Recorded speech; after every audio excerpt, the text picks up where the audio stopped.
marketing functions have been reduced, and I'll talk about that again in a minute, but things like customer service centres have been cut back because they're not directly related to the production of goods, and people feel that we can just make you wait a little longer and we'd rather put resources into other areas.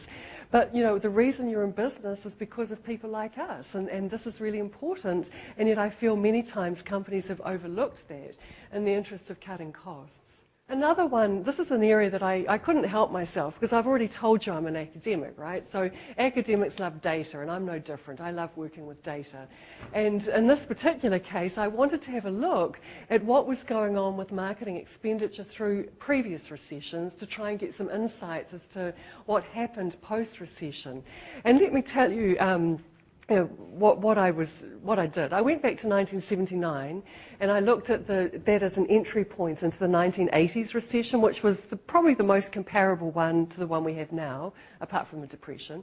And I looked at that 1980 through 1982 period, and I looked at companies' spend on marketing and compared it to industry averages, and I isolated out those companies that spent ahead of their competitors versus those who didn't, right? So far so good, you're keeping up.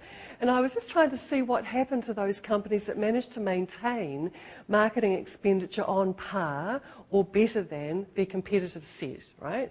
And what I found, which was really interesting to me, is that those companies that maintained marketing expenditure actually ended up with a higher market value 5 years after the recession. And I thought that was really interesting. And let me tell you another story around that. When I look now at the data around what companies are doing through the recession and where the marketing spend is going, in 2009, marketing spend was down 9% year on year, right? Overall, all categories. What went up were things like coupons, right? Coupon spending, managers spending on coupons was up 12%. But things like advertising on television and stuff like that was down sometimes up to 30%. Now, one of the things we know as managers, and this was happening prior to the recession, is that this is return on marketing investment, not return on investment, but return on marketing investment. The third point is that even prior to the recession, marketing had to be more accountable for money. When I started in marketing in the 1980s, you know, I could go into my chief financial officer, and it wasn't quite as simple as this, but I'd say, look, I need $1 million for an advertising campaign, and he'd say, fine, right?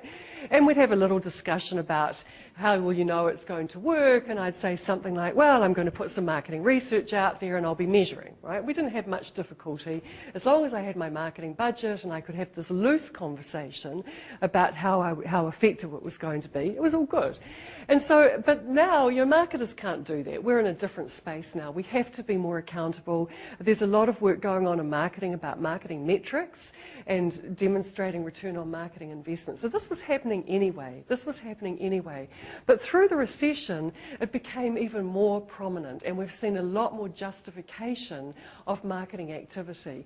And that's partly why the couponing, as I've already mentioned, marketing spend has gone up on coupons by 12.5%, 12.9%, I think it is, year on year. And if you think about it, what is a coupon, right?